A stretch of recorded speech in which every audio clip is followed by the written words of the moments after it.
बच्चों आज हमारा जो यूनिट है वो बहुत ही फ्रेश यूनिट है, इलेक्ट्रोकेमिस्ट्री। खूब मस्ती से देखो, खूब बढ़िया से अपन इसको करेंगे। इलेक्ट्रोकेमिस्ट्री, इलेक्ट्रोकेमिस्ट्री बच्चों अगर आप इसको जरा तोड़ो तो आपको ये दो पार्ट में दिखेगा। सर, हाँ बेटा बोलो। सर इसके नोट्स हमें लिखने के आप दोगे? नहीं नहीं, नोट्स में दूंगा। एकदम ओके। बैठो और देखो चीजों को। इलेक्ट्रोकेमिस्ट्री। और बच्चों प्लीज ध्यान से देखना, ऐसा आनंद ले आ दूंगा कि यही क्लास में बैठो, एक सिंगल डाउट नहीं आएगा। और अगर ध्यान से नहीं देखोगे तो आज तक क्या हुआ है तुम्हें खुद ही मालूम है। इलेक्ट्रोकेमिस्ट्री बच्चों दो पार्ट से मिलकर के बना हुआ है। किससे किससे? Electro plus chemistry. अब जरा अगर आप नेचर में होने वाली दो घटनाओं को बहुत बुद्धिमानी से देखेंगे ना तो एक बहुत बेहतरीन सी चीज आपको दिखाई देगा। जानते हो क्या? क्या सर? कि हम अगर अपने आसपास देखें तो हम पाएंगे कि कुछ घटनाएं ऐसी हैं जहां करंट फ्लो कराने से केमिकल रिएक्शन होता है। जैसे बच्चों अगर कहीं मोल्टेन NaCl है, क्या है मेरे सरकार? Molten NaCl। Molten NaCl। अगर मोल्टेन NaCl है, मोल्टेन NaCl का मतलब पिघला हुआ NaCl। हमने एक बैटरी लगा करके मेरे प्यारे बच्चों मैंने इसमें करंट फ्लो कराने की कोशिश की। जब मैं इसमें करंट फ्लो कराने की कोशिश की तो मैंने देखा कि एक घटना हो गया। एनोड पे कौन जाने लगेगा? Negative charge ion. कैथोड पे कौन जाने लगेगा? Positively charge ion. आई बात समझ में? Yes sir. यस। यहां जरा देखो कि करंट फ्लो करा रहे हैं हम लोग तो ऑक्सीडेशन और रिडक्शन रिएक्शन हो रहा है कि नहीं हो रहा है? अगर जब हम लोग करंट फ्लो करा रहे हैं तो क्या हो रहा है? ऑक्सीडेशन और रिडक्शन रिएक्शन हो रहा है कि नहीं हो रहा है? कैसे जरा देखें। एनोड पे क्या होगा? ऑक्सीडेशन होगा। एनोड पे क्या होगा? ऑक्सीडेशन होगा। रुको बच्चों, कुछ लोगों को अभी ख्याल आ रहा है, जब क्लास शुरू हो गया तब लिंक मांग रहे हैं। यार ये कैजुअल अप्रोच भी ये ऐसा है ना, बहुत गर्त में ले जाता है इंसान को। एक मिनट रुकना बच्चों, we should attentive at least. चलो देखो बच्चों, जब हमने बैटरी लगा करके करंट फ्लो कराया तो हमने देखा कि क्लोरीन बन रहा है एनोड पर और इलेक्ट्रॉन रिलीज हो रहा है, यानी कि ऑक्सीडेशन हो रहा है। और उसी समय हम कैथोड पर अगर देखें तो कैथोड पर 2 मोल सोडियम आता है, 2 मोल इलेक्ट्रॉन लेकर के रिड्यूस होकर के 2 मोल सोडियम बना लेता है। यानी कि बच्चों हमारे पास अगर हम अपनी दुनिया में देखें तो एक तो ये एग्जाम्पल दिखता है जिसमें करंट फ्लो कराने से केमिकल रिएक्शन हो रहा है, हाँ या ना? अगर बैटरी लगाई गई होती तो क्या बच्चों क्लोराइड आयन का क्लोरीन में ऑक्सीडेशन होता? No sir. नहीं होता। No sir. अगर मेरे सरकार बैटरी ना लगाई गई होती तो क्या कैथोड पर सोडियम का रिडक्शन होता? No sir. यानी हमने मेरे बच्चों एक एक्सटर्नल बैटरी लगाई, उस बैटरी के थ्रू हमने क्या फ्लो कराया? करंट फ्लो कराया। और उस करंट फ्लो कराने से क्या हो गया सरकार? केमिकल रिएक्शन हो गया। क्या हो गया? Chemical reaction. अब दूसरी चीज सुनो, दूसरी चीज जरा गौर से देखो जो तुम्हारे जीवन में तुम्हारे आसपास रोज देखने को मिलती है। बच्चों अगर जिंक के रॉड को ZnSO4 में डुबो देते हैं, तुम क्या क्यों कैसे ये मत सोचना, खाली जो मैं बोल रहा हूं वो सुनो। क्या क्यों कैसे, इसका जवाब अपने आप आ जाएगा जैसे टॉपिक खत्म होता जाएगा। अगर बच्चों जिंक के रॉड को ZnSO4 में डुबोते हैं और कॉपर के रॉड को CuSO4 में डुबोते हैं। इतनी बार डुबोना है कि तुम्हें रट जाएगा, तुम्हारे सिलेबस में यही है। और एक सॉल्ट ब्रिज लगा देते हैं, तो हम देखते हैं कि जिंक का ऑक्सीडेशन होता है और कॉपर का रिडक्शन। क्या, क्यों, कैसे, कुछ मत सोचो, अभी क्लियर करता हूं। कॉपर का क्या हो जाता है? रिडक्शन हो जाता है। जिंक का जब ऑक्सीडेशन होगा तो बताओ एनोड पर 2 इलेक्ट्रॉन रिलीज होंगे कि नहीं? देखो, यस सर। और ये 2 इलेक्ट्रॉन घूम करके कहां पहुंच जाएंगे? कैथोड तक पहुंच जाएंगे कि नहीं? तभी तो कॉपर उनको ले रहा है। जो इलेक्ट्रॉन जिंक के ऑक्सीडेशन से एनोड पे पैदा हुआ उसी को कॉपर ले लिया। क्या, क्यों, कैसे, इसके लिए जरा वेट करो, क्योंकि अभी तो हम तुम्हें टॉपिक से इंट्रोड्यूस करा रहे हैं। यानी कि बच्चों यहां का ठीक उल्टा यहां है। पूछो कैसे? यहां केमिकल रिएक्शन हुआ, उससे हमको क्या मिला? करंट। बोलो हाँ या ना भाई। Zinc oxidise Yes, sir. और कॉपर रिड्यूस हुआ, उससे हमको क्या मिला? करंट मिला। हाँ या ना? Yes sir. ठीक है। Yes, sir. यानी बच्चों हम अपने जीवन में 2 एग्जाम्पल देखते हैं अपने डेली लाइफ में। एक तो ऐसा जहां करंट फ्लो कराते हैं तो केमिकल रिएक्शन होता है, दूसरा ऐसा जहां केमिकल रिएक्शन होता है तो करंट फ्लो होती है। हाँ या ना? Yes. ठीक हाँ है, सर. ठीक है। तो इसी से हम अब बना देंगे what is the definition of electrochemistry. तो बच्चों ये क्या है? द ब्रांच ऑफ, खूब मस्ती से बैठे रहो, ऐसा पढ़ा दूंगा कि नोट्स और कंटेंट पूरे भारत में जिससे मर्जी हो उससे कंपेयर कर लेना, तो आपको अपने आप समझ में आ जाएगा कि नोट्स में कितना दम है और कंटेंट में कितना दम है। The branch of physical chemistry, the branch of physical chemistry that deals with the relation between, या quantitative relation that deals with the quantitative, चलो थोड़ा सा जगह की कमी पड़ रही है, that deals with the quantitative relation between, that deals with the quantitative relation between electrical and chemical phenomena. Electrical and chemical phenomena. खूब मन से सुनो बच्चों। क्वांटिटेटिव रिलेशन का मतलब समझते हो क्या?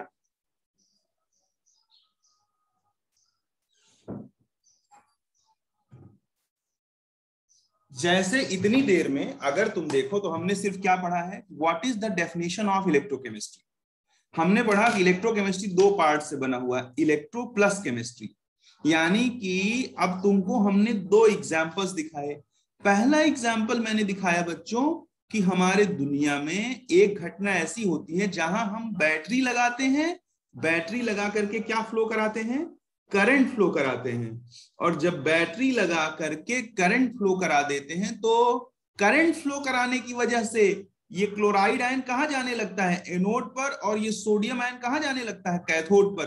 क्लोराइड आयन का एनोड पर ऑक्सीडेशन होने लगता है और सोडियम आयन का कैथोड पर रिडक्शन होने लगता है। और इतना जानते रहो कि एनोड क्या है? फिजिक्स का और केमिस्ट्री का एनोड एक नहीं होता।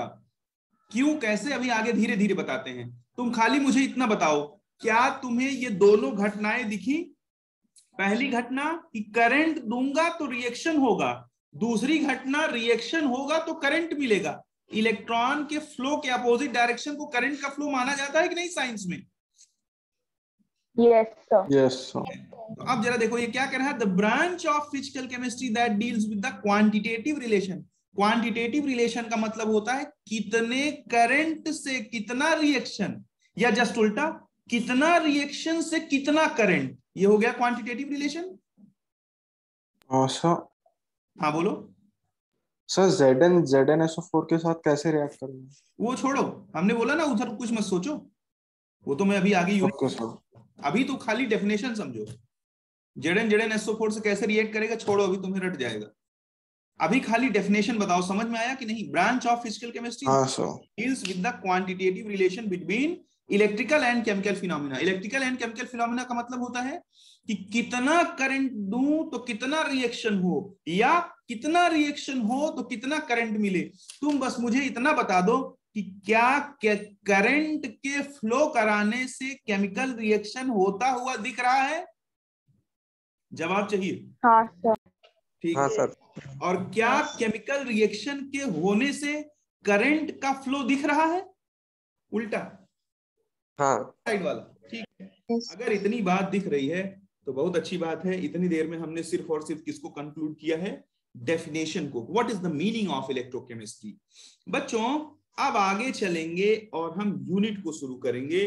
किसी भी चीज को पढ़ने के लिए, किसी भी चीज को समझने के लिए, किसी भी चीज को जानने के लिए कुछ बेसिक टूल्स की जरूरत होती है। उन बेसिक टूल्स में हम सबसे पहले बात करते हैं इलेक्ट्रोड की। किसकी बात करेंगे बच्चों? इलेक्ट्रोड। इलेक्ट्रोड क्या होता है, जरा गौर से सुनना। इलेक्ट्रोड होता है वह रॉड जिस पर ऑक्सीडेशन या रिडक्शन की प्रक्रिया होती है। यानी हम क्या कह देंगे? हम बोल देंगे metal rod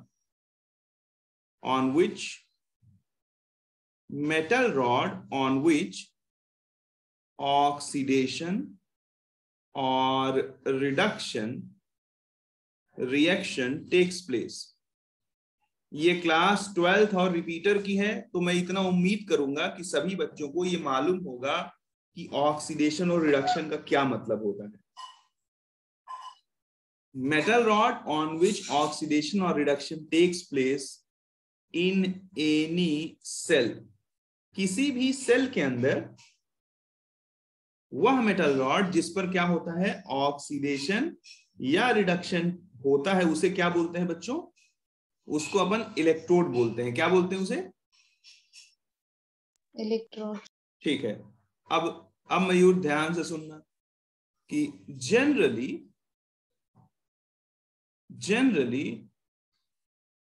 electrodes are dipped in the generally electrodes are dipped in the solution of their own salt, solution of their own salt। Generally बच्चों ये जो इलेक्ट्रोड होता है ना, किसी भी केमिकल जो सेल हम पढ़ेंगे यहाँ जो हमारे सिलेबस में है, उसमें जो इलेक्ट्रोड होता है वो अपने ही सॉल्ट के सॉल्यूशन में क्या रहता है? डूबा हुआ रहता है। क्या रहता है? अपने डूबा हुआ रहता है। आई बात समझ में? जैसे बच्चों अगर मैं जिंक के रॉड को, अब मयूर तुम्हारी बात का जवाब यहीं आ जाएगा, जैसे अगर हम जिंक के रॉड को किसमें डुबो दें? ZnSO4।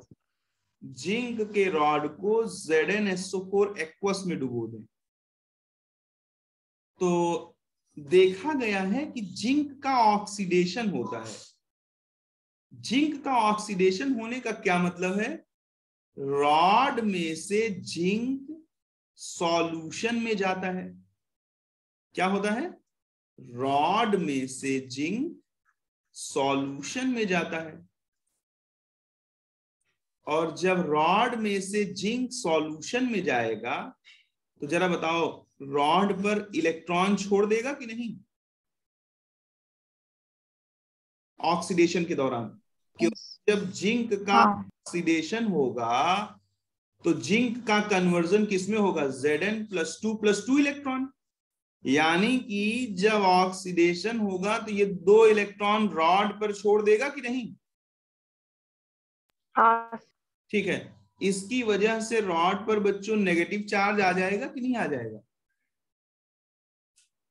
यस।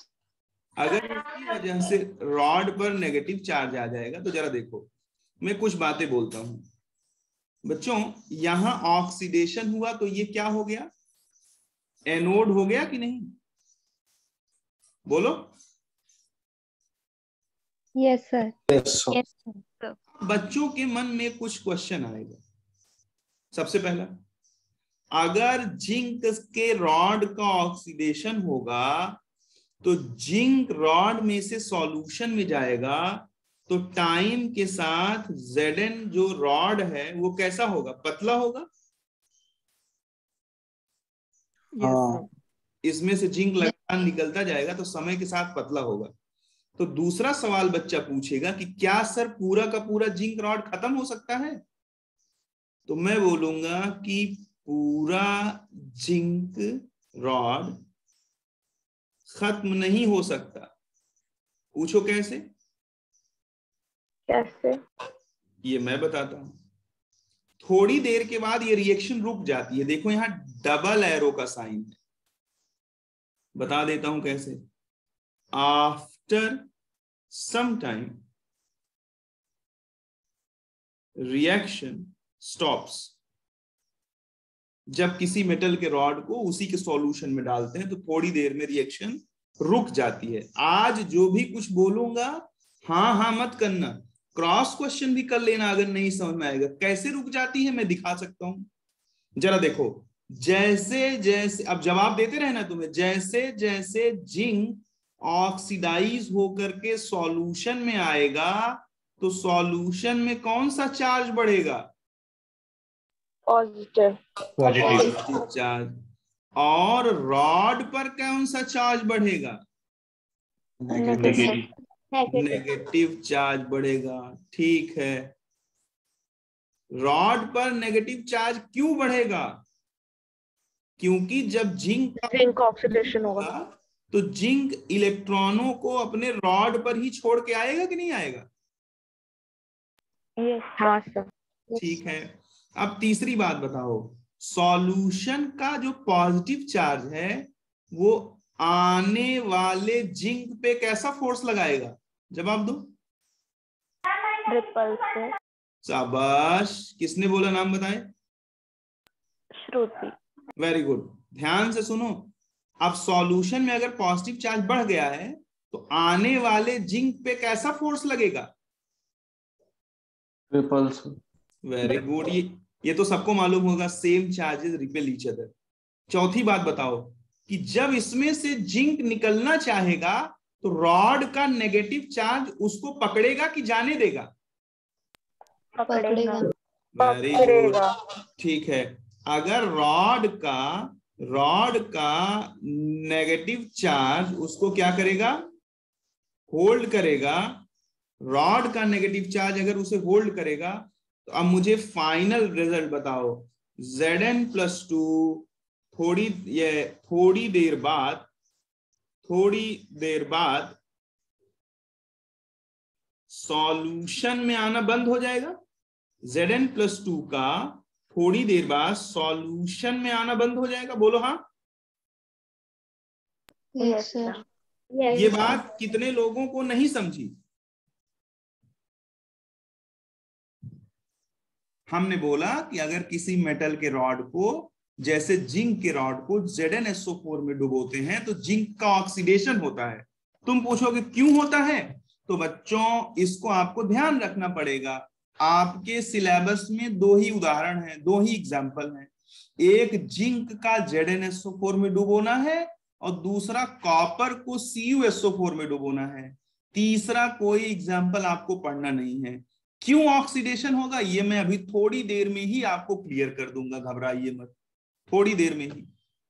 अभी बस इतना मान लो जो सर कह रहे हैं, जिंक के रॉड को ZnSO4 के सॉल्यूशन में डाला। तो अब मैं कुछ बातें बोलता हूं, बताओ वो तुम्हें दिख रहा है कि नहीं? जिंक का होगा ऑक्सीडेशन, हाँ या ना? Yes sir. ठीक है, ऑक्सीडेशन होगा तो रॉड थोड़ा पतला होगा। बोलो हाँ। पूरा रॉड खत्म नहीं होगा क्योंकि रिएक्शन थोड़ी देर बाद रुक जाती है। अब रिएक्शन रुक जाती है, ये किसी भी कॉम्पिटिटिव बच्चे को दिखना जरूरी है। नहीं तो बच्चों हम लोग यूनिट पढ़ खूब लेते हैं, आता कुछ नहीं रहता। रिएक्शन रुक क्यों जाती है? क्योंकि सॉल्यूशन के अंदर बढ़ा हुआ पॉजिटिव चार्ज आने वाले पॉजिटिव चार्ज पे क्या लगाएगा? रिपल्शन। Very good. और रॉड का नेगेटिव चार्ज अपने में से जाने वाले Zn+2 पे कैसा फोर्स लगाएगा? Attraction, Attraction attractive force। Force. तो बताओ कि Zn+2 थोड़ी देर बाद जा पाएगा? नो नहीं। नहीं। तो इसी मेटल रॉड को ही साइंस में क्या बोला गया है? एनोड। अब बच्चों, फिजिक्स का एनोड पे हमेशा पॉजिटिव चार्ज होता है, लेकिन केमिस्ट्री के एनोड पे पॉजिटिव भी हो सकता, नेगेटिव भी हो सकता। कैसे और क्यों बताऊंगा। फिजिक्स में लिमिटेशन है। फिजिक्स में हम सिर्फ उसी इलेक्ट्रोड को पढ़ते हैं जो रिएक्शन नहीं करता। केमिस्ट्री में हम उन इलेक्ट्रोड को ही पढ़ते हैं जो रिएक्शन कर ले सेल में। तो केमिस्ट्री में आप ये जो डेफिनेशन है, एनोड पर पॉजिटिव चार्ज होता है, यही तो पढ़ा होगा आप लोगों ने आज तक। Yes sir. तो आज से ये डेफिनेशन नहीं याद रखना आपको। आपको चार्ज को मारो गोली, एनोड पर क्या होता है? ऑक्सीडेशन। ये मालूम होना चाहिए आपको। अब बताओ, क्लियर हुआ इतनी बात? एनोड क्या है बताओ? इलेक्ट्रोड किसे बोलते हैं? वह मेटल रॉड जिस पर ऑक्सीडेशन या रिडक्शन होता हो। फिर मैंने दूसरी बात बताई कि जनरली जो इलेक्ट्रोड्स होते हैं वो किस में डुबोए गए रहते हैं बच्चों? उन्हीं के सॉल्यूशन सॉल्ट में। हाँ, अपने ही सॉल्ट के सॉल्यूशन में। जैसे जिंक को डुबोया ZnSO4 में, यहां देखो ऑक्सीडेशन हुआ, इसलिए ये हो गया एनोड। अब जरा दूसरा देखो, अगर मेरे प्यारे बच्चों, आप सबको जवाब देना है, अगर मैं कॉपर का रॉड उठाऊं और किसमें डिप करा दूं मेरे शेरों? CuSO4 के एक्वस सॉल्यूशन। किसमें डिप करा दूं सरकार? CuSO4 के एक्वस सॉल्यूशन में डिप करा दूं तो जरा देखो यहां पर क्या होने लगता है। यहां सॉल्यूशन में से कॉपर जा करके रॉड पे जमा होने लगता है। क्या होने लगता है?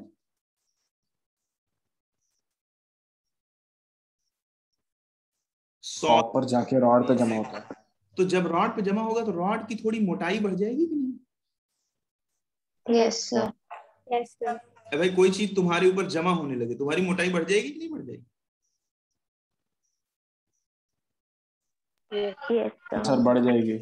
ये भी रिएक्शन थोड़ी देर बाद रुक जाता है। पूछो कैसे?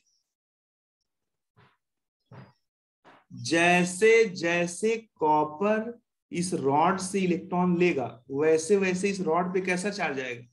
एकदम शेर की तरह दहाड़ो। पॉजिटिव। पॉजिटिव। जैसे जैसे कॉपर इस रॉड से इलेक्ट्रॉन लेगा, इस पे पॉजिटिव चार्ज आएगा।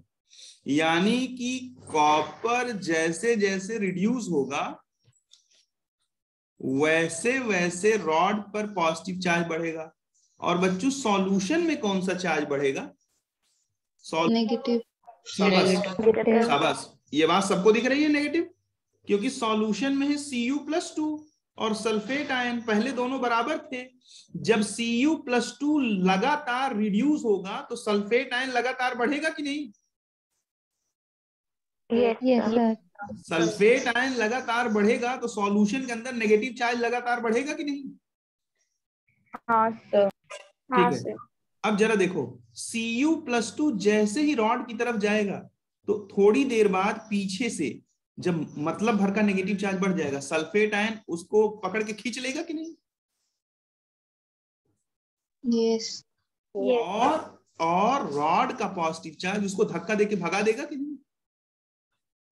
Yes sir. तो बताओ, अगर मैं ये बात बोलूं कि बच्चों थोड़ी देर बाद सरकार, थोड़ी देर बाद साहब, थोड़ी देर बाद कॉपर का रिडक्शन रुक जाता है, तो आपको कोई समस्या नो सर। नहीं होना चाहिए। इस डबल एरो का क्या मतलब है? डबल एरो का मतलब ही है कि रिएक्शन थोड़ी देर बाद रिजल्टेंटली कन्वर्जन नहीं हो रहा है। किसी भी रिवर्सिबल रिएक्शन में अगर एक बार इक्विलिब्रियम स्टेब्लिश हो गया तो बताओ, क्या रिएक्टेंट का फिर प्रोडक्ट में या प्रोडक्ट का रिएक्टेंट में कन्वर्जन हो सकता है? नहीं सर। नहीं हो सकता है। अगर एक बार इक्विलिब्रियम स्टेब्लिश हो गया तो जिस रेट से रिएक्शन, इक्विलिब्रियम का मतलब क्या है? रेट ऑफ फॉरवर्ड बराबर रेट ऑफ बैकवर्ड। यही तो पढ़े हो 11th में। Yes sir. Yes sir. और अगर इसका क्या मतलब है कि एक सेकंड में जितना रिएक्टेंट फॉरवर्ड जाएगा, अगले एक सेकंड में उतना ही प्रोडक्ट बैकवर्ड चला जाएगा। यानी रिएक्शन एक तरह से चल रही है लेकिन फिर भी कोई रिजल्टेंट कन्वर्जन नहीं हो रहा है। एक तरह से मैं नौकरी कर रहा हूं फिर भी मेरे पास 1 रुपए महीने के नहीं बच रहे हैं। ऐसी नौकरी का कोई मतलब है? बोलो।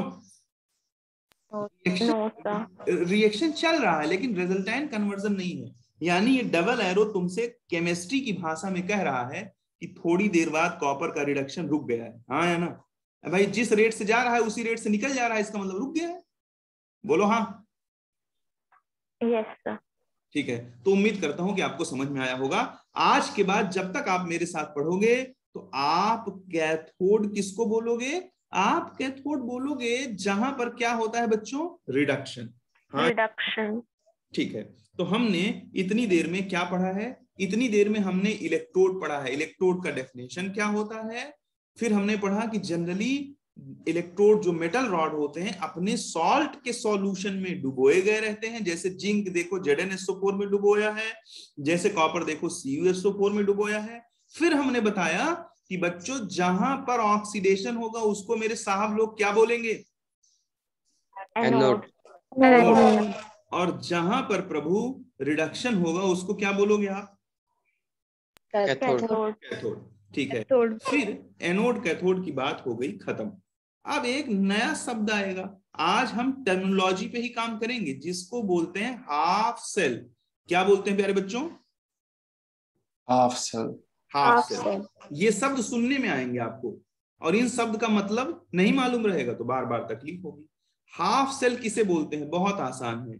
इसी व्यवस्था को अगर किसी मेटल के रॉड को उसके सॉल्ट के सॉल्यूशन में डुबो दिया जाए तो this complete arrangement is known as half cell. अगर किसी मेटल के रॉड को उसके सॉल्ट के सॉल्यूशन में डुबो दिया जाए तो जो पूरी व्यवस्था बन के तैयार होती है सरकारों, उसको क्या बोला जाता है?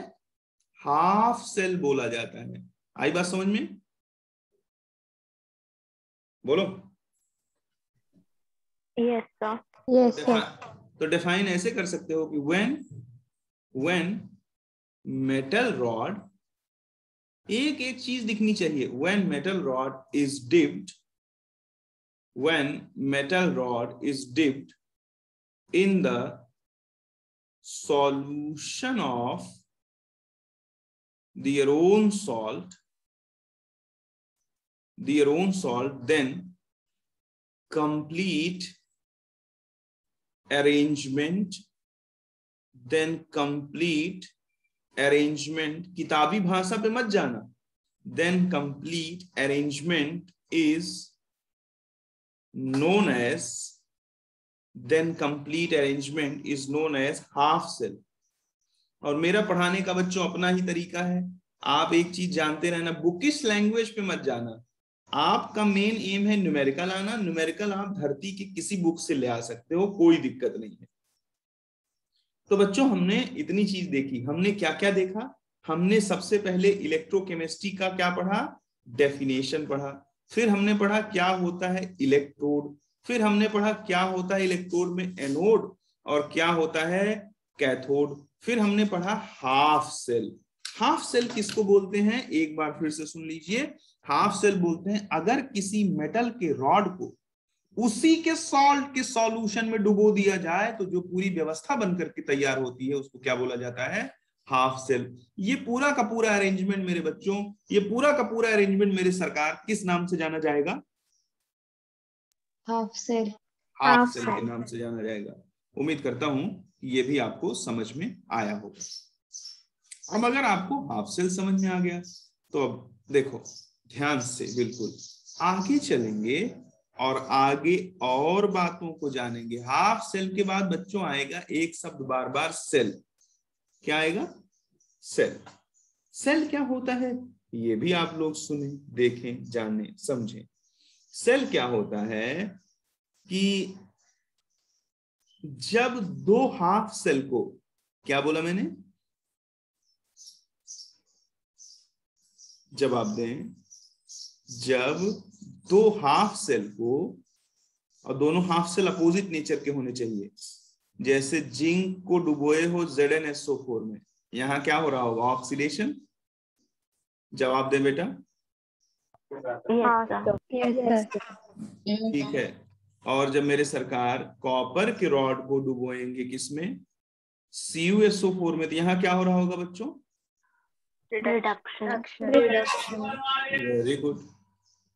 कॉपर के रॉड को जब अपन डिप करा देंगे CuSO4 में, तो Cu+2 इलेक्ट्रॉन गिव Cu। यहाँ पर क्या हो रहा होगा? रिडक्शन हो रहा होगा, हाँ या ना? यानी कि जब दो अपोजिट नेचर के, अपोजिट नेचर हुआ कि नहीं इनका, भी एक ऑक्सीडेशन हो रहा है तो एक का रिडक्शन। जब दो अपोजिट नेचर के हाफ सेल को किसी एक एक्सटर्नल वायर के थ्रू जोड़ दिया जाए तो ये पूरी व्यवस्था क्या कहलाती है? सेल कहलाती है। क्या कहलाती है? इसमें एक यू शेप की ट्यूब लगी रहती है जिसको बोलते हैं सॉल्ट ब्रिज। क्या होता है, इसका क्या काम है, कुछ भी तुम्हें अभी जानने की जरूरत नहीं, बस तुम इतना जान लो कि सॉल्ट ब्रिज सर्किट को कंप्लीट करता है। बाकी हम इसकी ऐसी बैंड बजाएंगे कि तो आपको खुद ही समझ में आ जाएगा। भाई कहीं करंट फ्लो कराते हो तो सर्किट ओपन होना चाहिए या क्लोज होना चाहिए? क्लोज। ये तुम्हारा सॉल्ट ब्रिज सर्किट को क्लोज करने का काम करता है। वर्क कैसे करता है घबराइए मत, एक लेक्चर में सिर्फ सॉल्ट ब्रिज ही पढ़ाएंगे। तो अभी हमने आपको बताया कि सेल किसे कहते हैं। सेल का मतलब सिर्फ इतना है कि अगर दो अपोजिट नेचर के हाफ सेल को किससे जोड़ दिया जाए बच्चों?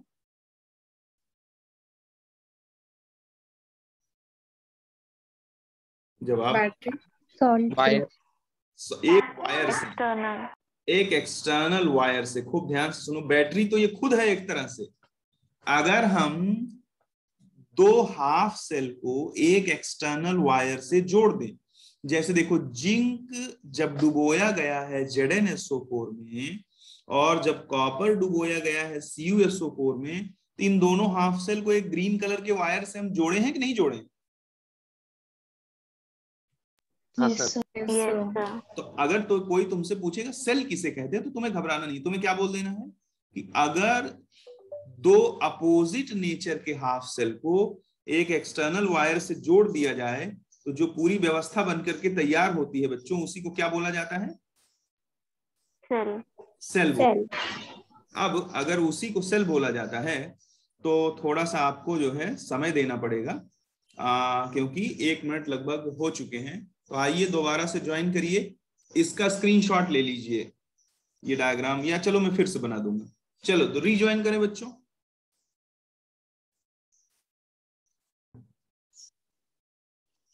बच्चों कभी इलेक्ट्रॉन का फ्लो नहीं होता है, देखो ऐसी व्यवस्था होती है, समझना बात को। जब स्टैंडर्ड डेफिनेशन फिजिक्स में 1 एम्पियर का पढ़ोगे तो समझ जाओगे। जैसे मान लो बच्चों इसके अंदर छोटी छोटी कई सारी बॉल्स रखी गई हैं। अगर छोटी छोटी कई सारी बॉल्स रखी गई हैं, इधर से एक बॉल डालोगे तो इधर से एक बॉल बाहर आ जाएगा कि नहीं? ये फिनोमिना होता है इलेक्ट्रॉनिक फ्लो में, जो किताबों में लिखा रहता है फ्लो ऑफ इलेक्ट्रॉन। तुम ही बताओ, अगर तुम्हारे छत पे एक पंखा लगा हुआ है, तुमने स्विच दबाया, तो स्विच दबाने और पंखे के घूमने के बीच में कोई समय लगता है क्या? No there is time lagging नहीं होती। तुम इधर स्विच दबाए नहीं, उधर पंखा चला। इसका अगर इलेक्ट्रॉन यहां से चल के जाता यहां तक, तो स्विच दबाते इस साल और पंखा चलता अगली साल। तो जो लोग कहते हैं flow of electron, actual phenomena में फ्लो नहीं होता है। जैसे ही तुम इधर एक इलेक्ट्रॉन बढ़ाओगे, इधर अपने आप एक इलेक्ट्रॉन निकल जाएगा। इस तरह की व्यवस्था होती है। आई बात समझ में क्या बच्चों? ठीक है। इलेक्ट्रॉन कभी भी किसी सर्किट में फ्लो नहीं करता है, वो हम मान लेते हैं। भाई जब यहाँ एक डाले, यहां से एक निकल गया, तो हमने मान लिया कि पूरा इलेक्ट्रॉन चल के यहां पहुंच गया, हाँ या ना? बट एक्चुअल में इलेक्ट्रॉन चल के नहीं पहुंचता। तो अब जरा देखो, यानी कि यहां जैसे ही इलेक्ट्रॉन बढ़ेगा, झट से यहां इलेक्ट्रॉन बढ़ जाएगा कि नहीं बढ़ जाएगा?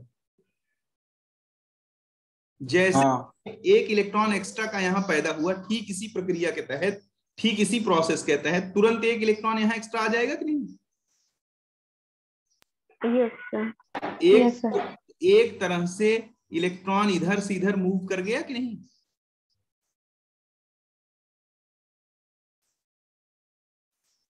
और इलेक्ट्रॉन के फ्लो के अपोजिट डायरेक्शन में किसका फ्लो लेते हैं? करंट का फ्लो लेते हैं। करंट। तो हम लोग कह सकते हैं कि बाहर बाहर सर्किट में करंट किधर से किधर बह रहा है? कैथोड से एनोड की तरफ बढ़ रहा है कि नहीं बढ़ रहा है? Yes, sir. बाहर बाहर सर्किट में जो इलेक्ट्रॉन है वो किधर से किधर बह रहा है? Cathode channel. कैथोड से एनोड की तरफ। तो हम लोग कह सकते हैं, अभी अंदर की बात नहीं कर रहा हूं, अभी मैं बाहर की तरफ बात कर रहा हूं, कि एक्सटर्नल सर्किट में जो एक्सटर्नल सर्किट होगा उसमें जो करंट है वो किधर से किधर फ्लो करेगा? कैथोड से anode. Cathode to anode flow करेगा। चलो, उम्मीद करता हूं कि इतनी बातें सबको समझ में आई होंगी। अब बच्चों, अगर इतनी बातें आपको समझ में आई हैं तो हम लोग देखो क्या क्या सीख गए। हम लोग इतनी देर में सीखे हैं सबसे पहले तो डेफिनेशन।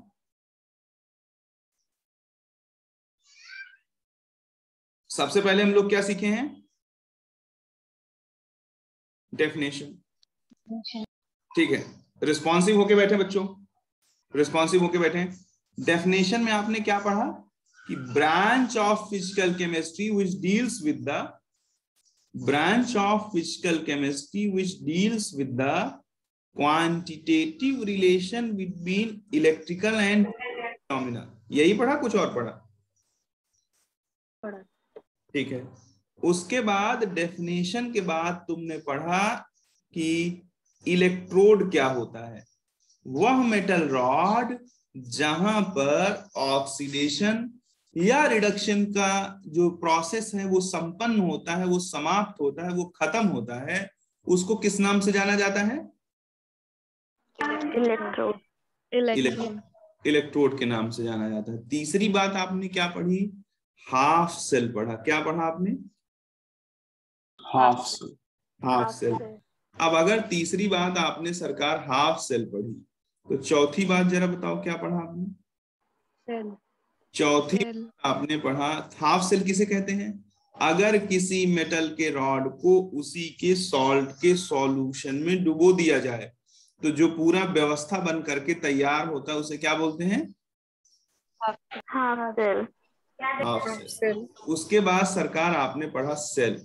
सेल किसे कहते हैं? अगर हम दो हाफ सेल को एक एक्सटर्नल वायर के थ्रू जोड़ दें तो उसको क्या बोलते हैं? सेल बोलते हैं। यहां हमने एक चीज और बताया तुम्हें, सॉल्ट ब्रिज, और हमने कहा कुछ मत सोचो, बस इतना मान लो कि उस सर्किट को कंप्लीट करता है। और पांचवी बात हमने बताया कि किसी इलेक्ट्रोकेमिकल सेल में क्या होता है? करंट बाहर बाहर किधर से किधर बहता है? कैथोड से anode. Cathode to anode. Very good, very nice, cathode to anode. अगर इतनी बात समझ गए हो तो बच्चों थोड़ा अब तुम्हारे पास बेस रेडी है। आगे चलूंगा और आगे अब आपको बताऊंगा इलेक्ट्रोड पोटेंशियल। बहुत सावधानी से बैठोगे तो सब कुछ अच्छे से समझ जाओगे और सीख जाओगे। आगे क्या पढ़ने वाले हो तुम? Electrode potential. बहुत प्यार से अपन इसको समझ सकते हैं बच्चों। अगर किसी मेटल के रॉड को उसके सॉल्ट के सॉल्यूशन में हम डिप करा देते हैं, जैसे यहां जैसे यहां हमने जिंक के रॉड को, मैंने बोला ना इतनी बार डिप कराना है रट जाएगा तुम्हें। जिंक के रॉड को हमने डाल दिया ZnSO4 में और हमने कॉपर के रॉड को कहां डाल दिया? CuSO4 में। अब जरा देखो होता क्या है सरकारों, यहां पर क्या होगा? जिंक रॉड में से मेटल आयन कहाँ जाएगा? सॉल्यूशन। सॉल्यूशन। तो रॉड पे कैसा चार्ज बढ़ जाएगा? नेगेटिव। नेगेटिव चार्ज बढ़ जाएगा। ठीक है, यहाँ क्या होगा? सॉल्यूशन में से कॉपर आयन कहाँ जाता है? रॉड पे। रॉड। तो रॉड पर कैसा चार्ज बढ़ जाता है? पॉजिटिव। पॉजिटिव। अब जरा मुझे यहाँ बताओ, यहाँ सॉल्यूशन में कैसा चार्ज बढ़ा है? पॉजिटिव। सॉल्यूशन में कैसा चार्ज बढ़ा है? पॉजिटिव चार्ज बढ़ा है। यहाँ सॉल्यूशन में कैसा चार्ज बढ़ा है? यहाँ नेगेटिव चार्ज। ये 100% विजिबल है, सबको दिख रहा है, एकदम क्लियर क्लियर समझ में, दिमाग में दिख रहा है ये बात? Yes sir. ठीक है। अब बच्चों थोड़ी देर बाद ये रिएक्शन क्या हो जाएगी?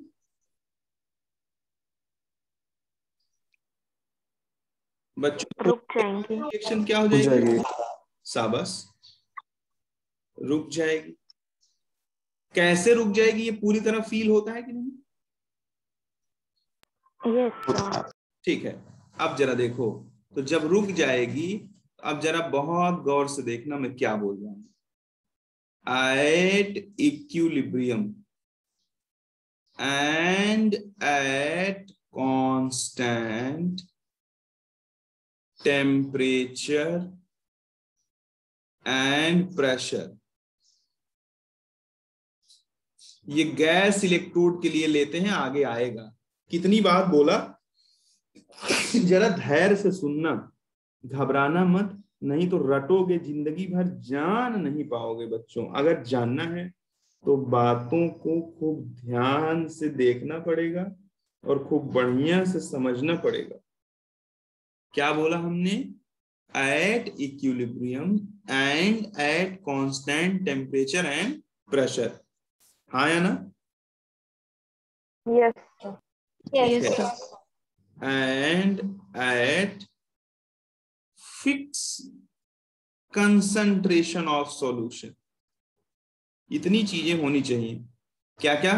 टेम्परेचर, प्रेशर और कंसंट्रेशन फिक्स होना चाहिए। पूछो क्यों होना चाहिए? क्यों सर? क्योंकि जो इलेक्ट्रोड पोटेंशियल होता है वो इन तीनों पे डिपेंड करता है, टेम्परेचर, प्रेशर और कंसंट्रेशन पे। कैसे डिपेंड करता है ये आगे की बात है। अगर मैं फिक्स ना करूं तो अमेरिका में बैठा हो मयूर और उससे कहूं जिंक का इलेक्ट्रोड पोटेंशियल निकाल, उसने 36 डिग्री 2 एटीएम और 3 मोलर पे निकाल दिया। इंडिया में बैठी कशिश से मैंने बोला कि चल भाई फटाफट निकाल के भेज मेरे को जिंक का इलेक्ट्रोड पोटेंशियल, उसने 40 डिग्री 3 एटीएम और 5 मोलर कंसंट्रेशन पे निकाल दिया। तो बताओ मयूर और कशिश का इलेक्ट्रोड पोटेंशियल सेम आएगा कि अलग अलग? अलग। ठीक है, अब मेरे ही अगर दो रूप होते, एक दिन मेरा चेहरा अलग हो जाता और दूसरे दिन मेरा चेहरा अलग हो जाता, तो बताओ बहुरूपिया हो जाता कि नहीं फिर? हाँ सर। अब एक ही इलेक्ट्रोड के दो पोटेंशियल, पता लगा मैंने कहा तीर्था से बेटा तुम निकाल दो, तो इनने 5 डिग्री सेंटीग्रेड 1 एटीएम प्रेशर और 2 मोलर कंसंट्रेशन निकाल दिया उनका, और अलग आ गया। ऐसे एक ही रॉड के इनफाइनाइट इलेक्ट्रोड पोटेंशियल हो सकते हैं कि नहीं? क्योंकि वो किस पे डिपेंड क्योंकि वो किस पे डिपेंड करते हैं? Temperature, pressure and concentration. Temperature, pressure और कंसंट्रेशन पे। ठीक है, तो वैज्ञानिकों को आपस में नॉलेज के लेन देन में समस्या आती कि ना आती? क्या सर? वैज्ञानिकों को आपस में नॉलेज के लेन देन में समस्या आती कि ना आती? आती। भाई अगर अगर अगर कैसे सोचो कि 1 किलो इंडिया में कुछ होता और अमेरिका में कुछ होता, रशिया में कुछ होता, पाकिस्तान में कुछ होता, अफगानिस्तान में कुछ होता, तो 1 किलो चीज तुम वहां से खरीदती कुछ और सोच के यहाँ आता तो निकलता कुछ और। इसीलिए साइंस में स्टैंडर्ड चीजें बनाई जाती हैं। भैया 1 किलो अगर चाहे तुम यहाँ लो और चाहे दुनिया के किसी कोने में लो, उसमें जो अमाउंट होगा वो सेम होगा कि नहीं? Yes Yes, sir. तो ठीक इसी तरह से कि वैज्ञानिकों को आगे कोई तकलीफ ना बढ़े, इसलिए क्या किया उन्होंने कि इसको फिक्स कर दिया बच्चों। किसको किसको फिक्स कर दिया शेरों? फिक्स कर दिया टेम्परेचर, प्रेशर और सॉल्यूशन के कंसंट्रेशन को फिक्स कर दिया। किसको फिक्स कर दिया? Temperature, pressure and concentration. जो रिपीटर वाले बच्चे हैं उनको थोड़ा हिंट कर देता हूं। नस्ट इक्वेशन जैसा कुछ शब्द सुने होगे, सुने हो कि नहीं सुने हो? Yes, sir. ठीक है, अब जो लोग नस्ट इक्वेशन जैसा शब्द सुने हैं, तो नस्ट इक्वेशन ने, नस्ट नाम के साइंटिस्ट ने ही बताया था कि electrode potential temperature pressure concentration पे डिपेंड करता है। अब डिपेंड करता है तो बताओ, अगर मैंने इनको कांस्टेंट कर दिया है तो मैंने कोई गुनाह कर दिया है? नो। No, sir. तो ये इतनी लाइन बोलना तय है। अगर इतनी लाइन नहीं बोलोगे तो समझ लो कि तुम्हारा डेफिनेशन गलत है। At equilibrium and at constant temperature and pressure and eight fix concentration. अब आगे सुनो, अभी तो एंड ही एंड चल रहा है, अभी इलेक्ट्रोड पोटेंशियल के बारे में कुछ नहीं बोला है। A potential difference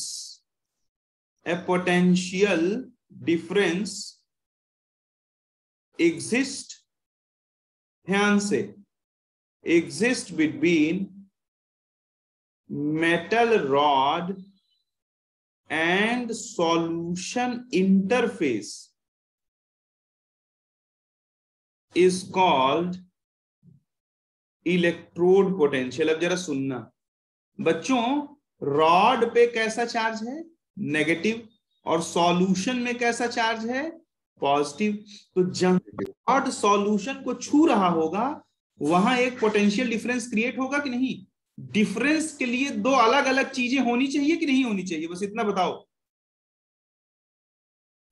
अगर मेरा Yes, sir. 100 रुपए और मयूर का भी पैसा 100 रुपए, तीर्था का भी पैसा 100 रुपए, तो इनमें कोई डिफरेंस है क्या?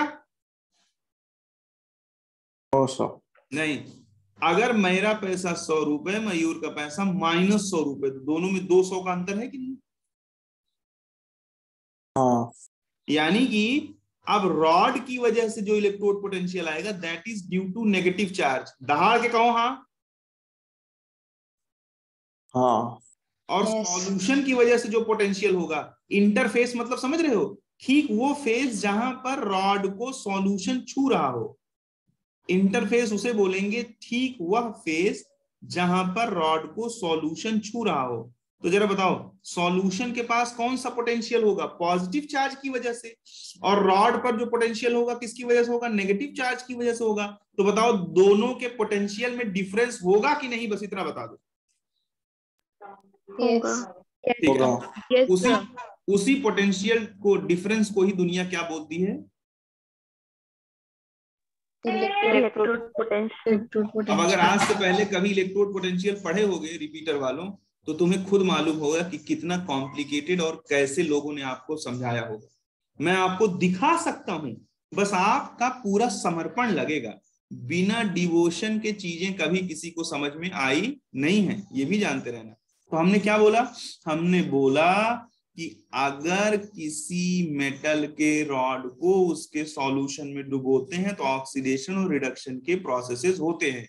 इसको पूरी दुनिया जानती है, हम ही आप नहीं।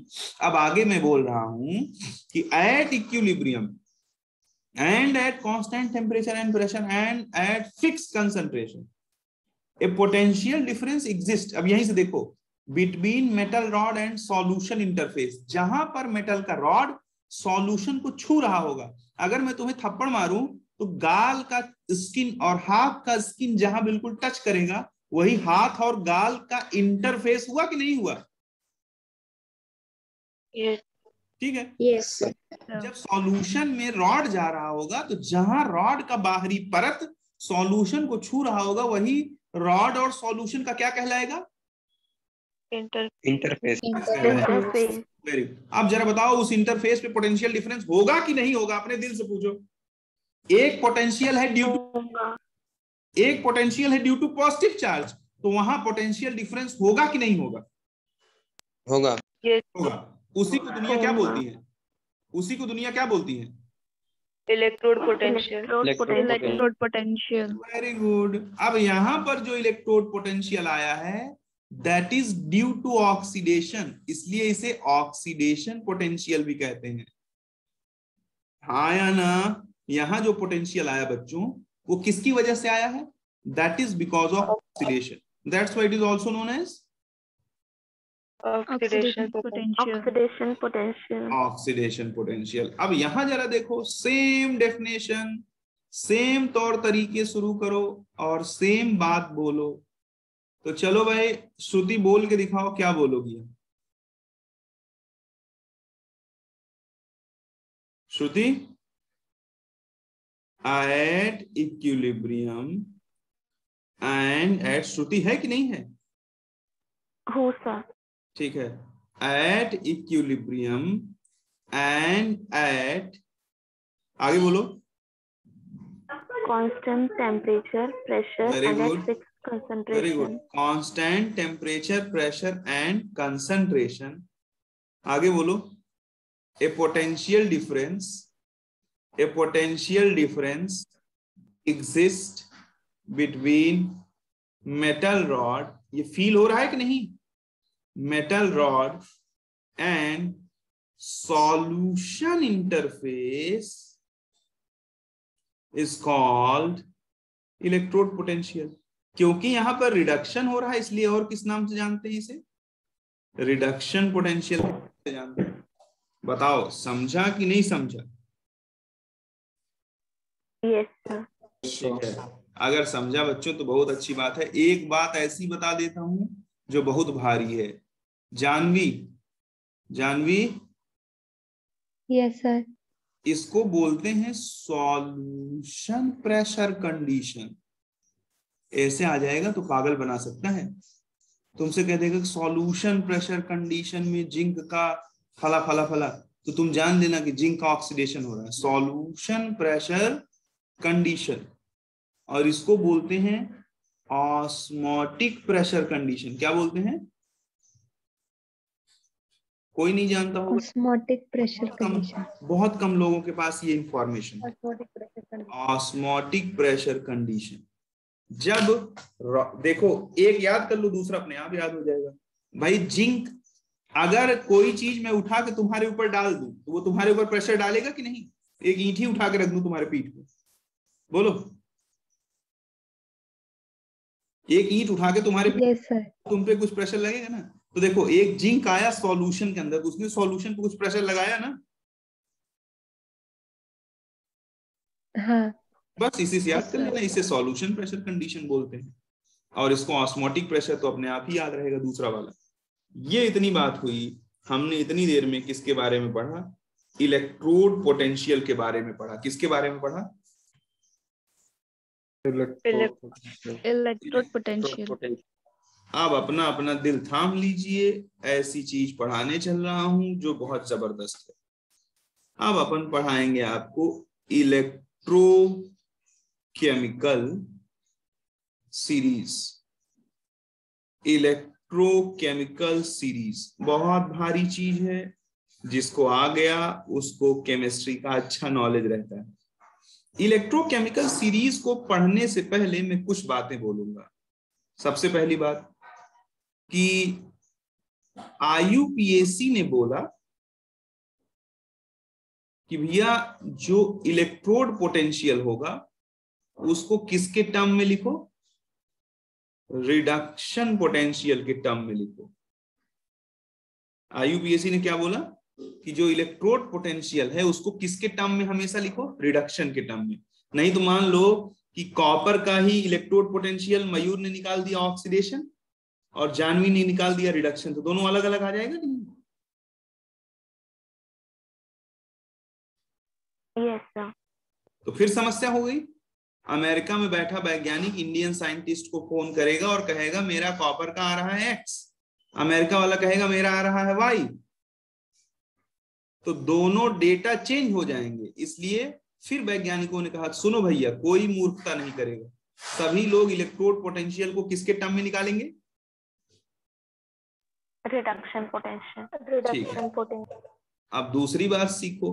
दूसरी बात ये सीखो कि अगर रिडक्शन पोटेंशियल बढ़ा, तो जरा इसको गौर करो बच्चों, अगर रिडक्शन पोटेंशियल बढ़ा यानी दोनों के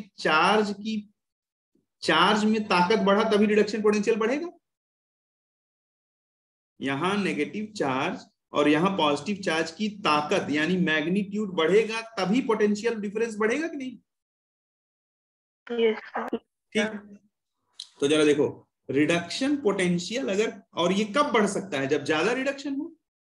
भाई 100 कॉपर आयन अगर रिड्यूस होगा तब यहां ज्यादा पॉजिटिव चार्ज होगा, कि 200 कॉपर आयन रिड्यूस होगा तब ज्यादा पॉजिटिव चार्ज होगा? 200 कॉपर आयन। बिल्कुल सही बात है। सबको समझ रहा है? जिसे ना समझे वो पूछ ले। यानी कि अगर रिडक्शन पोटेंशियल बढ़ेगा तो ध्यान से सुनना, रिड्यूस होने की टेंडेंसी बोलो बढ़ेगी। बस। तीसरी बात, अगर ऑक्सीडेशन पोटेंशियल बढ़ा तो ठीक इसी तरह से कह दूं कि ऑक्सीडाइज होने की टेंडेंसी बढ़ेगी। चौथी बात सुन लो, ई ऑक्सीडेशन जो होता है वो माइनस ई रिडक्शन के बराबर होता है। ये भी जानते रहो, ये आईयूपीएससी ने बोला है, ई ऑक्सीडेशन जो है वो किसके बराबर होगा?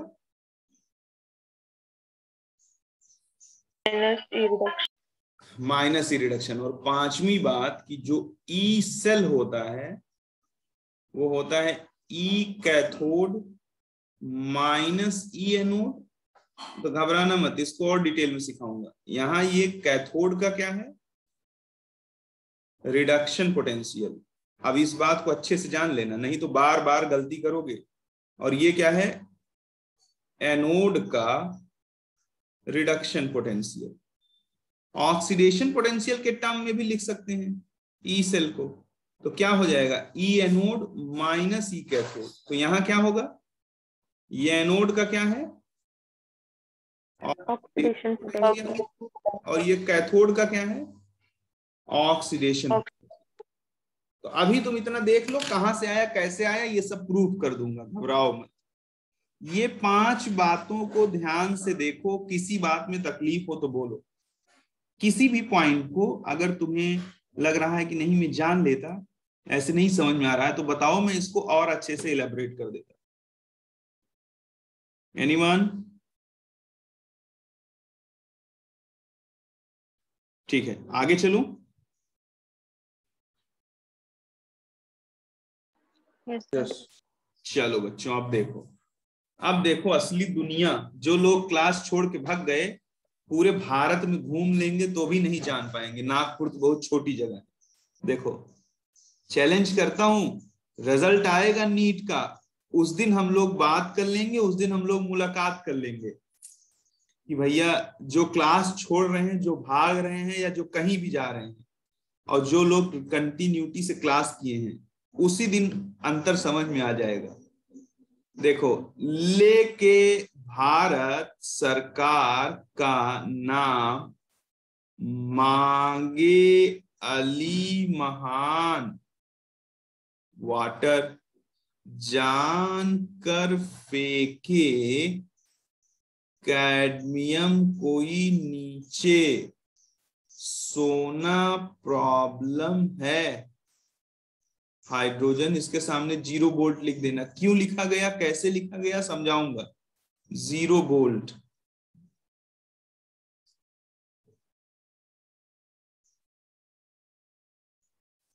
इसके सामने 0 वोल्ट क्यों है, ये मैं आपको समय के साथ साथ बता दूंगा। कुवैत आए आगे हाजी, बाहर और कल आओ फिर। ये है बच्चों हमारा इलेक्ट्रोकेमिकल सीरीज। अब इलेक्ट्रोकेमिकल सीरीज बोलते किसको है ये भी जान लो। जब कभी when elements are arranged,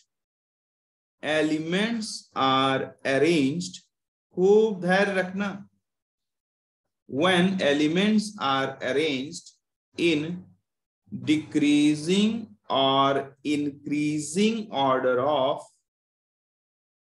when elements are arranged in increasing or decreasing या decreasing or increasing order of oxidation potential और रिडक्शन पोटेंशियल, दोनों में से किसी में भी रख सकते हो, ऑक्सीडेशन पोटेंशियल और reduction potential, then formed arrangement, then formed series या formed arrangement is known as electrochemical series. जरा इसे ध्यान से पढ़ लो। कह रहा है कि अगर एलिमेंटों को उनके किसके ऑक्सीडेशन पोटेंशियल या रिडक्शन पोटेंशियल के इंक्रीजिंग या डिक्रीजिंग ऑर्डर में अरेंज करें तो जो सीरीज बन के तैयार होती है बच्चों, उसी को क्या बोला जाता है सरकारों? इलेक्ट्रोकेमिकल अब ये जरा देखो, ये जो हमारी इलेक्ट्रोकेमिकल सीरीज है ये थोड़ा ऐसा है, थोड़ा ध्यान से सुनना। अब जब एनसीईआरटी खोलोगे तो उसमें फ्लोरीन ऊपर होगा, लिथियम नीचे। मेरे वाले में लिथियम ऊपर है, फ्लोरीन नीचे। तो क्या सोचोगे, रंजीत सर ने गलत बताया है? नहीं। क्यों नहीं, जरा बताता हूं। एनसीईआरटी में टॉप टू बॉटम जाने पर ऑक्सीडेशन पोटेंशियल बढ़ता है और मेरे वाले में टॉप टू बॉटम जाने पर ऑक्सीडेशन पोटेंशियल घटता है। तो बताओ सेम हो गया कि नहीं? हाँ सर। जैसे देखो, जैसे एक लड़का ऐसे खड़ा हो और एक लड़का ऐसे खड़ा हो, मैं कहूं यहां टॉप टू बॉटम जाओगे तो पैर मिलेगा, और मैं यहां कह दूं कि टॉप टू बॉटम जाओगे तो यहां पैर मिलेगा, और मैं यहां कह दूं बॉटम टू टॉप जाओगे तो पैर मिलेगा। तो बताओ दोनों एक बात हो गई कि नहीं? ठीक है। अब या जरा देखो, या ऐसे कह दूं कि टॉप टू बॉटम जाओगे तो सर मिलेगा, तो ये भी सही हो गया, ये भी सही हो गया कि नहीं? अब इसमें तुम टॉप टू बॉटम जाओगे तो पैर मिलेगा, और इसमें टॉप टू बॉटम जाओगे तो क्या मिल जाएगा? सर मिल जाएगा। तो दोनों करेक्ट इंफॉर्मेशन हुई कि नहीं हुए? हमने इसको अपने तरह से कर दिया, इसलिए कर दिया कि हम बुक की बैंड बजा सकते हैं। कैसे बैंड बजाएंगे अभी धीरे धीरे आपको दिख जाएगा। इस कन्वर्जन की बदौलत हम लोग 5 तरीके के क्वेश्चन का जवाब देंगे। वो 5 तरीके के क्वेश्चन क्या हैं, बस बहुत जल्दी ही आपके सामने आने वाला है। सबसे पहले ये जिंगल हमको हर हाल में याद होना चाहिए। अगर ये जिंगल बच्चों याद नहीं है तो समझ लो कि हमें बहुत सारी प्रॉब्लम्स होंगी। क्या हमको याद होना चाहिए ये पूरा जिंगल? तो ये क्या है? ले के भारत सरकार, लेके भारत सरकार, BA है बेरियम, लेके भारत सरकार का नाम मांगे अली महान। वाटर, पानी पी लो, इतना चल के आए। आगे क्या है? जान कर फेंके कैडमियम कोई नीचे, सोना प्रॉब्लम है, सोना प्रॉब्लम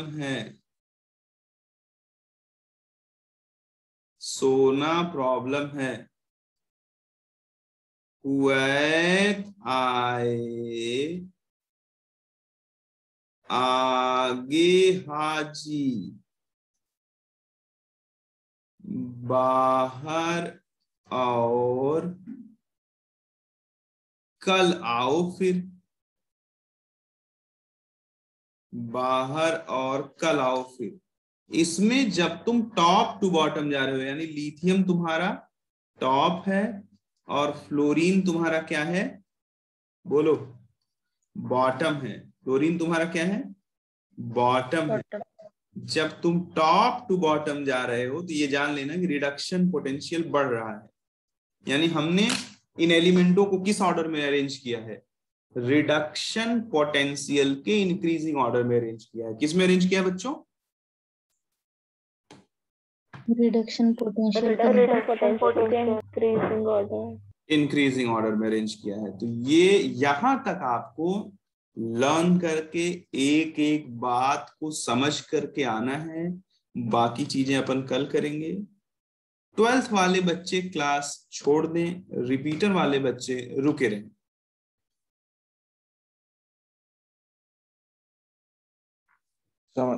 आज की क्लास हो गई?